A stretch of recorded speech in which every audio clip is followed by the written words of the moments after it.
ರಾಜ್ಯ ಸರ್ಕಾರ ಹೇಳುತ್ತೆ ಕೇಂದ್ರ ಸರ್ಕಾರದವ್ರು ಮಾಡಿರೋದು ನಾವಲ್ಲ ಅಂತ. ಕೇಂದ್ರ ಸರ್ಕಾರದವರು ಈಗ ಇಲ್ಲಿನ ಸ್ಥಳೀಯ ಬಿಜೆಪಿ ನಾಯಕರು ರಾಜ್ಯ ಸರ್ಕಾರದ ಮೇಲೆ ಹೇಳ್ತಾ ಇದ್ದಾರೆ.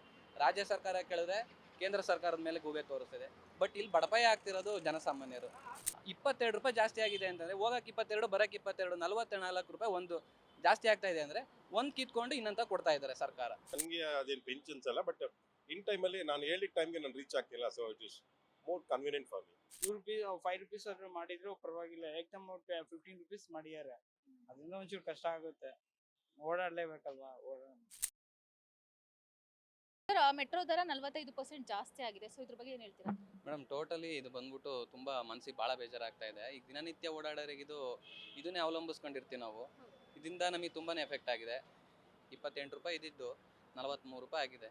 ಇದು ಇಲ್ಲಿಂದ ಜಯನಗರಕ್ಕೆ ಹೋಗಕ್ಕೆ ಅದು ಏನಕ್ಕೆ ಅಂತ ಗೊತ್ತಾಗ್ತಾ ಇಲ್ಲ. ಒಂದು ರಾಜ್ಯ ಸರ್ಕಾರ ಹೇಳುತ್ತೆ ಕೇಂದ್ರ ಸರ್ಕಾರದವ್ರು ಮಾಡಿರೋದು ನಾವಲ್ಲ ಅಂತ. ಕೇಂದ್ರ ಸರ್ಕಾರದವರು ಈಗ ಇಲ್ಲಿನ ಸ್ಥಳೀಯ ಬಿಜೆಪಿ ನಾಯಕರು ರಾಜ್ಯ ಸರ್ಕಾರದ ಮೇಲೆ ಹೇಳ್ತಾ ಇದ್ದಾರೆ. ರಾಜ್ಯ ಸರ್ಕಾರ ಕೇಳಿದ್ರೆ ಕೇಂದ್ರ ಸರ್ಕಾರದ ಮೇಲೆ ಗೂಬೆ ತೋರಿಸ್ತಿದೆ. ಬಟ್ ಇಲ್ಲಿ ಬಡಪಾಯಿ ಆಗ್ತಿರೋದು ಜನಸಾಮಾನ್ಯರು. ಇದು ಟೋಟಲಿ ಏನು ಯಾರಾದರೂ ಮಾಡಲಿ ಇದನ್ನ ಕಡಿಮೆ ಮಾಡಬೇಕು ಅನ್ನೋದು ನಮ್ಮ ಮನಸ್ಸಿನಲ್ಲಿ ಇರೋದು ಹೇಳ್ತೀವಿ. ಇನ್ನು ಡಿ.ಕೆ. ಶಿವಕುಮಾರ್ ಅವರು ಕೇಳಿದ್ರೆ ನಾವು ಮಾಡಿಲ್ಲ, ಇದು BMRCL ಅವರು ಮಾಡಿರೋದು ಅಂತ ಹೇಳ್ತಾರೆ.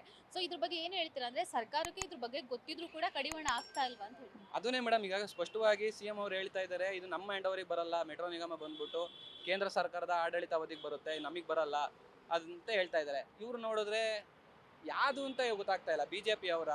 ಬಿಜೆಪಿ ಸರ್ಕಾರದಲ್ಲಿ 2017ರಿಂದನೂ ಜಾಸ್ತಿ ಮಾಡಿಲ್ಲ, ಈಗ ದರ ಪರಿಷ್ಕರಣೆ ಮಾಡ್ತಾ ಇದೀನಿ ಅಂತ ಹೇಳ್ತಾ ಇದ್ದಾರೆ. ಬಟ್ ಏನಕ್ಕೆ ಇಷ್ಟೊಂದು ಇಡೀ ಓವರ್ ಆಲ್ ದೇಶದಲ್ಲಿ ನೋಡ್ಸಿದ್ರೆ ನಮ್ಮ ರಾಜ್ಯದಲ್ಲೇ ಮೆಟ್ರೋ ಜಾಸ್ತಿ ಮಾಡಿದ್ದಾರೆ ಅಂತ ಅನ್ಸುತ್ತೆ ಮೇಡಮ್. ಸರ್, ಇವಾಗ ಎಷ್ಟು ತೊಂದರೆ ಆಗಿದೆ. ಇವಾಗ ಸ್ಟೂಡೆಂಟ್ಸ್ಗಳು ಹೋಗ್ತಾ ಇದ್ರು, ಕೆಲ್ಸಕ್ಕೆ ಹೋಗೋರು ಹೋಗ್ತಾ ಇದ್ರು. ಎಷ್ಟು ತೊಂದರೆ ಆಗ್ತಾ ಇದೆ ಬಡವರಿಗೆ ಅಂತ ಅನ್ಸುತ್ತೆ ಮೇಡಮ್. ಟೋಟಲಿ ಎಫೆಕ್ಟ್ ಇದು. ಈಗ ಹೇಳ್ತಾ ಇಲ್ವಾ, ಇದ್ದಿದ್ದು 30 ರೂಪಾಯಿ ಇದ್ದಿದ್ದು 52 ರೂಪಾಯಿ ಆಗಿದೆ ಅಂತಂದ್ರೆ 22 ರೂಪಾಯಿ ಜಾಸ್ತಿ ಆಗಿದೆ ಅಂತಂದ್ರೆ ಹೋಗಕ್ಕೆ 22 ಬರಕ್ಕೆ 22 44 ರೂಪಾಯಿ ಒಂದು ಜಾಸ್ತಿ ಆಗ್ತಾ ಇದೆ ಅಂದ್ರೆ ಒಂದ್ ಕಿತ್ಕೊಂಡು ಇನ್ನಂತ ಕೊಡ್ತಾ ಇದ್ದಾರೆ ಸರ್ಕಾರ. ಅದು ಯಾವುದು ಅಂತ ಗೊತ್ತಾಗ್ತಾ ಇಲ್ಲ ನಮಗೆ. ಇದನ್ನ ಕ್ಲಿಯರ್ ಆಗಿ ನಮಗೆ ಗೊತ್ತಾಗಬೇಕು. ನಮ್ಮ ಆಗ್ರಹ ಇಷ್ಟೇ, ದಿನನಿತ್ಯ ಓಡಾಡ್ತಾ ಇದೀವಿ, ನಮ್ಮ ತೊಂದರೆ ಯಾರು ಕೊಡಬೇಡಿ, ಕಡಿಮೆ ಮಾಡಿ ಅನ್ನೋದು ನಮ್ಮ ಆಗ್ರಹ. ಮೆಟ್ರೋ ಟಿಕೆಟ್ ದರ 45% ಜಾಸ್ತಿ ಆಗಿದೆ. ಸೊ ಇದ್ರ ಬಗ್ಗೆ ಏನ್ ಹೇಳ್ತೀರಾ ಅಂತ ಹೇಳಿ? 45% ಜಾಸ್ತಿ ಆಗಿದೆ, ಬಟ್ ಸ್ವಲ್ಪ ಜಾಸ್ತಿ ಅನಿಸುತ್ತೆ. ಬಟ್ ಆದರೂ ನನಗಂತೂ ಕನ್ವೀನಿಯಂಟ್ ಆಗಿದೆ. ಯಾಕೆಂದರೆ ಮ್ಯಾಕ್ಸಿಮಮ್ ನಾನು ಲಾಂಗ್ ಡಿಸ್ಟೆನ್ಸ್ಗೆಲ್ಲ ಮೆಟ್ರೋನ ಯೂಸ್ ಮಾಡ್ತೀನಿ. ಹಾಗಾಗಿ ನನಗೆ ಅದೇನು ಪಿಂಚ್ ಅನ್ಸಲ್ಲ, ಬಟ್ ಇನ್ ಟೈಮಲ್ಲಿ ನಾನು ಹೇಳಿದ ಟೈಮ್ಗೆ ನಾನು ರೀಚ್ ಆಗ್ತಿಲ್ಲ. So it is more convenient for me. ಅಂದ್ರೆ ಸಾಕಷ್ಟು ಜನ ಅಂದ್ರೆ ಟ್ರಾಫಿಕ್ ಜಾಸ್ತಿ ಇರುತ್ತೆ, ಮತ್ತೆ ಪೆಟ್ರೋಲ್ ಹಾಕೊಂಡು ಓಡಾಡಕ್ಕಾಗಲ್ಲ ಅನ್ನೋ ಒಂದಷ್ಟು ಜನಗಳು ಕೂಡ ಮೆಟ್ರೋ ಜಾಸ್ತಿ ಯೂಸ್ ಮಾಡ್ತಾ ಇದ್ರು. ಸೊ ಇವಾಗ ಅಂತವ್ರಿಗೆ ಜೇಬು ಕತ್ರಿ ಬಿದ್ದಂಗೆ ಆಯ್ತಾ ಅಂತ ಹೇಳಿ?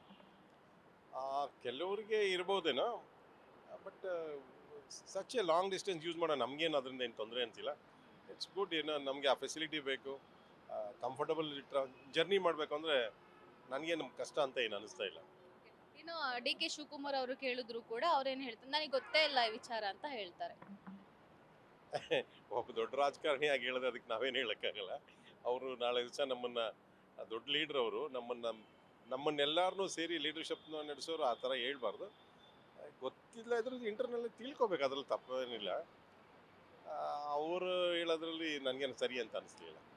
ಇನ್ನು ಪ್ರತಿನಿತ್ಯ ಓಡಾಡೋದು ಸ್ಟೂಡೆಂಟ್ಸ್ ಓಡಾಡ್ತಾರೆ, ವರ್ಕ್ ಮಾಡೋರು ಓಡಾಡ್ತಾರೆ, ಅಂದ್ರೆ ಬಡವ್ರು ಜಾಸ್ತಿ ಓಡಾಡ್ತಾರೆ ಇವಾಗ ಇತ್ತೀಚೆಗೆ ಮೆಟ್ರೋದಲ್ಲಿ. ಅಂಥವ್ರಿಗೆ ಇದು ಎಷ್ಟು ಹೊರೆ ಆಗುತ್ತೆ ಅಂತ ಅನ್ಸುತ್ತೆ? ಅಲ್ಲ, ಅವರಿಗೆ ಸ್ವಲ್ಪ ಬರ್ಡನ್ ಆಗ್ಬೋದು, ಬಟ್ ನಮ್ಮಂಥವ್ರಿಗೆ ಏನಂದರೆ, ನಮ್ಮಂಥವ್ರಿಗೆ ವರ್ಕ್ ಮಾಡೋರಿಗೆ ಅಥವಾ ಬಿಸ್ನೆಸ್ ಪೀಪಲ್ಗೆ ಇದು ಮೋರ್ ಕನ್ವೀನಿಯಂಟ್ ಅಂತ ಅನಿಸುತ್ತೆ. ಮೆಟ್ರೋ ಟಿಕೆಟ್ ದರ 45% ಜಾಸ್ತಿ ಆಗಿದೆ. ಸೊ ಏನ್ ಹೇಳ್ತೀರಿ ಇದ್ರ ಬಗ್ಗೆ? ಒಂಚೂರು ಅಟ್ಲೀಸ್ಟ್ ಜಾಸ್ತಿ ಮಾಡಿದ್ರು ಎಷ್ಟೊಂದು ₹5 ಆದ್ರೂ ಮಾಡಿದ್ರು ಪರವಾಗಿಲ್ಲ. ಏಕ್ದಮ್ 15 ರುಪೀಸ್ ಮಾಡಿದ್ದಾರೆ. ಅದರಿಂದ ಒಂಚೂರು ಕಷ್ಟ ಆಗುತ್ತೆ. ಓಡಾಡ್ಲೇಬೇಕಲ್ವಾ. ಸ್ಟೂಡೆಂಟ್ಸ್ ಕೂಡ ಒಂದಷ್ಟು ಜನ ಓಡಾಡ್ತಾ ಇದ್ರು. ಅಂದ್ರೆ ಸ್ವಲ್ಪ ಗಾಡಿಯಲ್ಲಿ ಓಡಾಡಕ್ ಆಗಲ್ಲ ಅಂತ ಹೇಳಿ, ಟ್ರಾಫಿಕ್ ಕಡಿಮೆ ಆಗುತ್ತೆ ಅಂತ ಹೇಳಿ ಮೆಟ್ರೋದಲ್ಲಿ ಸಾಕಷ್ಟು ಜನ ಓಡಾಡ್ತಾ ಇದ್ರು. ಟ್ರಾಫಿಕ್ ಅಲ್ಲೂ ಓಕೆ, ಟ್ರಾಫಿಕ್ ಹೋಲಿಸ್ಕೊಂಡ್ರೆ metro better. But metro rate ನೋಡ್ರೆ ಏಕ್ದಮ್ ಒಂದೇ ಸತಿಗೆ ಜಾಸ್ತಿ ಮಾಡಿದ್ದಾರೆ. ಇವಾಗ ₹5 ಆಗ್ಲಿ ಇದು ಮಾಡಿದ್ರೆ ಕಿಲೋಮೀಟ್ರಿಗೆ ಇವ್ರು 2 ಕಿಲೋಮೀಟ್ರಿಗೆ 10 ರೂಪಾಯಿ ಮಾಡಿದ್ದಾರೆ.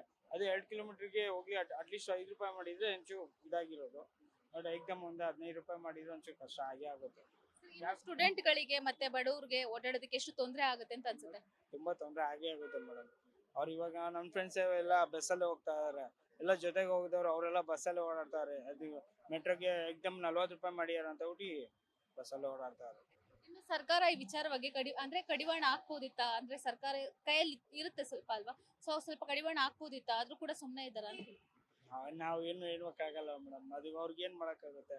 ಈಗ ಒಬ್ಬರಿಂದ ಆಗಲ್ಲ, ಎಲ್ಲರೂ ಇದು ಮಾಡಲೇಬೇಕಲ್ವಾ. Beet plus Karnataka.